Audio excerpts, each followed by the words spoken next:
ದೇವರ ಜೊತೆಗಿನ ಸಂಬಂಧವನ್ನ ನಮ್ಮ ಜೀವನದ ಅತಿ ಮುಖ್ಯವಾದ ಆದ್ಯತೆಯನ್ನಾಗಿ ಮಾಡ್ಕೊಳ್ಳೋದು ಅಂದ್ರೆ ನಿಜವಾಗಿಯೂ ಏನು? ಬನ್ನಿ ಈ ವಿಷಯದ ಬಗ್ಗೆ ನಾವು ಒಟ್ಟಿಗೆ ಯೋಚಿಸೋಣ. ಈ ಪ್ರಶ್ನೆ ಕೇಳಿದ ತಕ್ಷಣ ನಮಗೆ ಒಂದು ವಿಷಯ ಸ್ಪಷ್ಟವಾಗುತ್ತೆ. ಅದೇನಂದ್ರೆ, ಇವತ್ತಿನ ಜಗತ್ತಿನಲ್ಲಿ ನಮ್ಮ ಗಮನಕ್ಕಾಗಿ ಎಷ್ಟೊಂದು ವಿಷಯಗಳು ಪೈಪೋಟಿ ನಡೆಸ್ತಿವೆ. ಹೌದು ನೋಡಿ, ನಮ್ಮ ಓದು, ಕೆಲಸ, ಕುಟುಂಬ, ಕೈಯಲ್ಲಿರೋ ಫೋನ್ಗಳು, ನಮ್ಮ ಜವಾಬ್ದಾರಿಗಳು ಇವೆಲ್ಲವೂ ಮುಖ್ಯನೇ, ಇದರಲ್ಲಿ ಎರಡು ಮಾತಿಲ್ಲ. ಆದ್ರೆ ಇವೆಲ್ಲದಕ್ಕೂ ಒಂದು ಅಡಿಪಾಯ ಬೇಕಲ್ವಾ? ಆ ಅಡಿಪಾಯ ಯಾವುದು? ಅದೇ ನಾವು ಇವತ್ತು ಅರ್ಥ ಮಾಡ್ಕೊಳ್ಳಲು ಪ್ರಯತ್ನಿಸ್ತಿರೋದು. ಮತ್ತು ಆ ಅಡಿಪಾಯವೇ ದೇವರೊಂದಿಗಿನ ನಮ್ಮ ಸಂಬಂಧ. ಇದೇ ನಮ್ಮ ಮೊದಲ ಆದ್ಯತೆಯಾಗ್ಬೇಕು. ಯಾಕಂದ್ರೆ ಒಮ್ಮೆ ಈ ಸಂಬಂಧ ಗಟ್ಟಿಯಾಯ್ತು ಅಂದ್ರೆ ಜೀವನದ ಉಳಿದ ಎಲ್ಲಾ ಭಾಗಗಳು ಕೂಡ ತಾವಾಗಿಯೇ ಸರಿಯಾದ ದಾರಿಗೆ ಬರ್ತವೆ.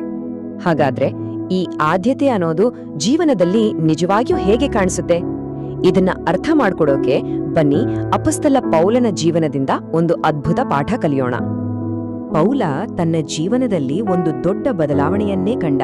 ಆತ ಹೀಗೆ ಹೇಳ್ತಾನೆ ನೋಡಿ, ಆದರೆ ನನಗೆ ಲಾಭವಾಗಿದ್ದುಗಳನ್ನೆಲ್ಲ ಕ್ರಿಸ್ತನ ನಿಮಿತ್ತ ನಷ್ಟವೆಂದೆಣಿಸಿದ್ದೇನೆ. ನನ್ನ ಕರ್ತನಾದ ಕ್ರಿಸ್ತ ಯೇಸುವಿನ ವಿಷಯವಾದ ಜ್ಞಾನದ ಶ್ರೇಷ್ಠತೆಗೋಸ್ಕರ ಎಲ್ಲವನ್ನೂ ನಷ್ಟವೆಂದೆಣಿಸುತ್ತೇನೆ. ಗಮನಿಸಿ, ಇಲ್ಲಿ ಪೌಲ ತನ್ನ ಇಡೀ ಮೌಲ್ಯ ವ್ಯವಸ್ಥೆಯನ್ನೇ ತಲೆಕೆಳಗು ಮಾಡ್ತಾ ಇದ್ದಾನೆ. ಇದೊಂದು ರೀತಿ ಕ್ರಾಂತಿಕಾರಿ ದೃಷ್ಟಿಕೋನ ಅಲ್ವಾ? ಈ ಸ್ಲೈಡ್ ನೋಡಿದ್ರೆ ಆ ಬದಲಾವಣೆ ಎಷ್ಟು ಸ್ಪಷ್ಟವಾಗಿ ಕಾಣಿಸ್ತಿದೆ ನೋಡಿ.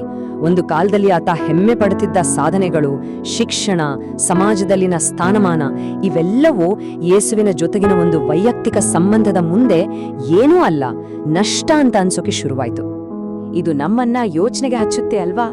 ಪೌಲನ ಈ ಬದಲಾವಣೆ ಇವತ್ತಿನ ನಮ್ಮ ಜೀವನಕ್ಕೆ ಹೇಗೆ ಸಂಬಂಧಪಟ್ಟಿದ್ದು? ನಾವು ಕೂಡ ದೇವರಿಗಿಂತ ಹೆಚ್ಚಾಗಿ ಬೇರೆ ವಿಷಯಗಳಿಗೆ ಬೆಲೆ ಕೊಡ್ತಾ ಇದ್ದೀವಾ? ಸರಿ, ಈ ಸಂಬಂಧ ಯಾಕಿಷ್ಟೊಂದು ಮುಖ್ಯ? ಯಾಕಿದು ನಮ್ಮ ಆದ್ಯತೆ ಆಗಿರ್ಬೇಕು? ಇದರ ಹಿಂದಿರುವ ಕಾರಣವೇನು? ಈ ಪ್ರಶ್ನೆಗೆ ಉತ್ತರ ಹುಡುಕಲು ನಾವು ರಾಜ ದಾವೀದನ ಬರವಣಿಗೆಗಳ ಕಡೆಗೆ ನೋಡೋಣ. ಆತನಲ್ಲಿ ಒಂದು ತೀವ್ರವಾದ ಹಂಬಲವಿತ್ತು. ದಾವೀದ ತನ್ನ ಹೃದಯದ ಆಳದಿಂದ ಹೀಗೆ ಬರಿತಾನೆ, ದೇವರೇ, ನೀನೇ ನನ್ನ ದೇವರು, ನಿನ್ನನ್ನು ಅತ್ಯಾಸಕ್ತಿಯಿಂದ ಹುಡುಕುತ್ತೇನೆ. ನೀರಿಲ್ಲದೆ ಒಣಗಿ ಹೋದ ಭೂಮಿಯಲ್ಲಿ ನನ್ನ ಆತ್ಮವು ನಿನ್ನಗಾಗಿ ಆತುರಗೊಂಡಿದೆ, ನನ್ನ ಶರೀರವು ನಿನ್ನಗಾಗಿ ಹಂಬಲಿಸುತ್ತದೆ. ಎಂಥ ಅದ್ಭುತ ಮಾತುಗಳು! ದೇಹಕ್ಕೆ ನೀರು ಎಷ್ಟು ಮುಖ್ಯವೋ ಅಷ್ಟೇ ಮುಖ್ಯ ದೇವ್ರು ಅಂತ ಹೇಳ್ತಾ ಇದ್ದಾನೆ. ಈ ದಾಹ ಅಥವಾ ಹಂಬಲವನ್ನೇ ನಾವು ಆಧ್ಯಾತ್ಮಿಕ ದಾಹ ಅಂತ ಕರೆಯಬಹುದು. ಅಂದ್ರೆ ನಮ್ಮ ದೈನಂದಿನ ಜೀವನವನ್ನು ಮೀರಿ ಒಂದು ಅರ್ಥ, ಶಾಂತಿ ಮತ್ತು ಸಂಪರ್ಕಕ್ಕಾಗಿ ನಮ್ಮ ಹೃದಯದ ಆಳದಲ್ಲಿರೋ ಒಂದು ಬಯಕೆ. ಹಾಗಾಗಿ ನಾವು ಮೊದಲು ದೇವರನ್ನು ಹುಡುಕಿದಾಗ ಏನಾಗುತ್ತೆ? ಆತ ನಮ್ಮ ಹೃದಯವನ್ನು ಶಾಂತಿ, ಸಂತೋಷ ಮತ್ತು ಶಕ್ತಿಯಿಂದ ತುಂಬಿಸುತ್ತಾನೆ. ಸೊ ಇದೊಂದು ಕರ್ತವ್ಯ ಅಷ್ಟೇ ಅಲ್ಲ, ಇದು ನಿಜವಾದ ಸಂತೃಪ್ತಿಗೆ ದಾರಿ ಮಾಡಿಕೊಡುತ್ತೆ. ಇಲ್ಲಿ ಇನ್ನೊಂದು ಅದ್ಭುತವಾದ ವಿಷಯವಿದೆ. ಈ ಸಂಬಂಧವನ್ನ ನಾವು ನಮ್ಮ ಪ್ರಯತ್ನದಿಂದ ಮಾತ್ರ ಕಟ್ಟಿಕೊಳ್ಳಬೇಕಾಗಿಲ್ಲ. ಯಾಕೆಂದ್ರೆ ಇದಕ್ಕೂ ಮಿಗಿಲಾದ ಇನ್ನೂ ಶಕ್ತಿಶಾಲಿಯಾದ ಒಂದು ವಿಷಯವಿದೆ. ಅದುವೇ ದೇವರು ನಮ್ಮ ಮೇಲೆ ಇಟ್ಟಿರೋ ಅಚಲವಾದ ಪ್ರೀತಿ. ನೋಡಿ, ನಾವು ದೇವರನ್ನು ಪ್ರೀತಿಸುವುದು ಆತ ಮೊದಲು ನಮ್ಮನ್ನು ಪ್ರೀತಿಸಿದ್ದಕ್ಕೆ ಒಂದು ಪ್ರತಿಕ್ರಿಯೆ ಅಷ್ಟೇ. ನಮ್ಮ ಕಡೆಯಿಂದ ಇದು ಶುರುವಾಗಿದ್ದಲ್ಲ. ಇದೊಂದು ತುಂಬನೇ ಪ್ರಮುಖವಾದ ಸತ್ಯ. ಬೈಬಲ್ನ ಒಂದು ಚಿಕ್ಕ ವಾಕ್ಯದಲ್ಲಿ ಈ ಸಂಪೂರ್ಣ ಐಡಿಯಾವನ್ನೇ ಹಿಡಿದಿಡಲಾಗಿದೆ. ಆತನು ಮೊದಲು ನಮ್ಮನ್ನು ಪ್ರೀತಿಸಿದ್ದರಿಂದ ನಾವು ಪ್ರೀತಿಸುತ್ತೇವೆ. ಅಂದ್ರೆ ನಾವು ತೋರಿಸುವ ಪ್ರೀತಿ ನಾವು ಈಗಾಗಲೇ ಪಡೆದಿರುವ ಪ್ರೀತಿಯ ಒಂದು ಪ್ರತಿಬಿಂಬ. ಹಾಗಾದ್ರೆ ದೇವರ ಈ ಪ್ರೀತಿಯಿಂದ ನಮ್ಮನ್ನ ಏನಾದ್ರೂ ಬೇರ್ಪಡಿಸೋಕೆ ಸಾಧ್ಯನಾ? ಜೀವನದಲ್ಲಿ ಬರುವ ಸಂಕಟ, ಕಷ್ಟ, ಹಿಂಸೆ, ಬರಗಾಲ ಅಥವಾ ಯಾವುದೇ ಅಪಾಯ? ಬೈಬಲ್ ಸ್ಪಷ್ಟವಾಗಿ ಹೇಳುತ್ತೆ. ರೋಮಾಪುರದವರಿಗೆ ಬರೆದ ಪತ್ರದ ಪ್ರಕಾರ ಯಾವುದಕ್ಕೂ ನಮ್ಮನ್ನ ಆತನ ಪ್ರೀತಿಯಿಂದ ಬೇರ್ಪಡಿಸೋಕೆ ಸಾಧ್ಯ ಇಲ್ಲ. ಆ ಪ್ರೀತಿ ಅಷ್ಟು ಭದ್ರವಾಗಿದೆ. ಈ ಅದ್ಭುತ ಸತ್ಯವನ್ನ ಅರ್ಥ ಮಾಡಿಕೊಂಡ ಮೇಲೆ ಮುಂದಿನ ಪ್ರಶ್ನೆ ಸಹಜವಾಗೇ ಬರುತ್ತೆ. ಈ ಸಂಪರ್ಕವನ್ನ ನಮ್ಮ ದಿನನಿತ್ಯದ ಜೀವನದಲ್ಲಿ ನಾವು ಕಾಪಾಡಿಕೊಳ್ಳೋದು ಹೇಗೆ? How do we do it? ಯೇಸುವೆ ಇದಕ್ಕೆ ನೇರವಾಗಿ ಉತ್ತರ ಕೊಟ್ಟಿದ್ದಾನೆ. ಆತ ಇದನ್ನೇ ಅತಿ ಶ್ರೇಷ್ಠ ಆಜ್ಞೆ ಅಂತ ಗುರುತಿಸುತ್ತಾನೆ. ನಿನ್ನ ದೇವರಾದ ಕರ್ತನನ್ನು ನಿನ್ನ ಪೂರ್ಣ ಹೃದಯದಿಂದಲೂ, ನಿನ್ನ ಪೂರ್ಣ ಪ್ರಾಣದಿಂದಲೂ, ನಿನ್ನ ಪೂರ್ಣ ಮನಸ್ಸಿನಿಂದಲೂ, ನಿನ್ನ ಪೂರ್ಣ ಶಕ್ತಿಯಿಂದಲೂ ಪ್ರೀತಿಸಬೇಕು. ಇದರರ್ಥ ದೇವರು ನಮ್ಮ ಜೀವನದ ಪ್ರತಿಯೊಂದು ಭಾಗದಲ್ಲೂ ಮೊದಲ ಸ್ಥಾನವನ್ನು ಬಯಸುತ್ತಾನೆ. ಇದನ್ನೇ ಬೈಬಲ್ನಲ್ಲಿ ಕ್ರಿಸ್ತನಲ್ಲಿ ನೆಲೆಗೊಂಡಿರುವುದು ಅಂತ ಕರೆಯಲಾಗುತ್ತೆ. ಇದು ತುಂಬಾನೇ ಸುಂದರವಾದ ಒಂದು ಚಿತ್ರಣ.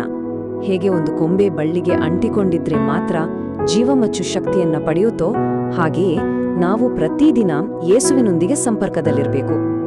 ಹೀಗೆ ಸಂಪರ್ಕದಲ್ಲಿರೋದ್ರಿಂದ ಏನ್ ಸಿಗುತ್ತೆ? ಇದು ಕೇವಲ ಒಂದು ಭಾವನೆನಾ? ಖಂಡಿತ ಇಲ್ಲ. ಇದು ನಮ್ಮ ಜೀವನದಲ್ಲಿ ನಿಜವಾದ ಫಲಗಳನ್ನ ಕೊಡುತ್ತೆ. ನಮ್ಮ ಜೀವನ ಫಲಭರಿತವಾಗತ್ತೆ. ನಾವು ಆತನ ಪ್ರೀತಿಯನ್ನ ಆಳವಾಗಿ ಅನುಭವಿಸ್ತೀವಿ ಮತ್ತು ನಮ್ಮಲ್ಲಿ ನಿಜವಾದ ಸಂತೋಷ ತುಂಬಿಕೊಳ್ಳುತ್ತೆ. ಹಾಗಾದ್ರೆ ಇದರಿಂದ ನಾವು ಕಲಿಯಬೇಕಾದ ಮುಖ್ಯ ಪಾಠ ಏನು? ಆಧ್ಯಾತ್ಮಿಕ ಬೆಳವಣಿಗೆ ಅನ್ನೋದು ಒಂದೇ ದಿನದಲ್ಲಿ ಆಗುವಂಥದ್ದಲ್ಲ. ಅದು ಯೇಸುವಿನ ಜೊತೆ ನಾವು ಪ್ರತಿದಿನ ಇಟ್ಕೊಳ್ಳುವ ಸಂಪರ್ಕದ ಮೂಲಕ ನಿಧಾನವಾಗಿ ಸಂಭವಿಸುತ್ತೆ. Consistency is the key. ಸರಿ, ಇದನ್ನೆಲ್ಲ ನಮ್ಮ ಜೀವನದಲ್ಲಿ ಅಳವಡಿಸಿಕೊಳ್ಳೋಕೆ ಎಲ್ಲಿಂದ ಶುರು ಮಾಡಬೇಕು? ಇಲ್ಲಿವೆ 3 ಸರಳವಾದ, ಪ್ರಾಯೋಗಿಕವಾದ ಮೊದಲ ಹೆಜ್ಜೆಗಳು. ಮೊದಲನೆಯದಾಗಿ, ಪ್ರತಿದಿನ ದೇವರೊಂದಿಗೆ ಸಮಯ ಕಳೆಯಲು ಒಂದು ನಿರ್ದಿಷ್ಟ ಸಮಯವನ್ನ ಮೀಸಲಿಡಿ. ಎರಡನೆಯದಾಗಿ, ನಿಮ್ಮ ಗಮನವನ್ನ ಬೇರೆಡೆಗೆ ಸೆಳೆಯುವ ಅಡ್ಡತಡೆಗಳನ್ನ ಗುರುತಿಸಿ ಅದನ್ನ ಕಡಿಮೆ ಮಾಡಿ. ಮತ್ತು ಮೂರನೆಯದಾಗಿ, ಆತ ನಮ್ಮ ಮೇಲೆ ಇಟ್ಟಿರುವ ಪ್ರೀತಿಯ ಅಡಿಪಾಯವನ್ನ ಪದೇ ಪದೇ ನೆನಪಿಸಿಕೊಳ್ಳಿ. ಹಾಗಾದ್ರೆ ಈ ವಿಶ್ಲೇಷಣೆಯ ಕೊನೆಯಲ್ಲೇ ನಮ್ಗ ನಾವೇ ಕೇಳ್ಕೊಳ್ಬೇಕಾದ ಒಂದು ಪ್ರಶ್ನೆ ಇದೆ. ಈ ವಾರ ನಿಜವಾಗಿಯೂ ಮುಖ್ಯವಾದ ಈ ಸಂಬಂಧಕ್ಕೆ ಜಾಗ ಮಾಡಿಕೊಡಲು ನಾವು ಯಾವ ಒಂದು ಅಡಚಣೆಯನ್ನು ನಮ್ಮ ಜೀವನದಿಂದ ತೆಗೆದುಹಾಕಬಹುದು? ಆ ಒಂದು ಸಣ್ಣ ಹೆಜ್ಜೆ ಒಂದು ದೊಡ್ಡ ಬದಲಾವಣೆಗೆ ನಾಂದಿಯಾಗಬಹುದು ಅಲ್ವಾ?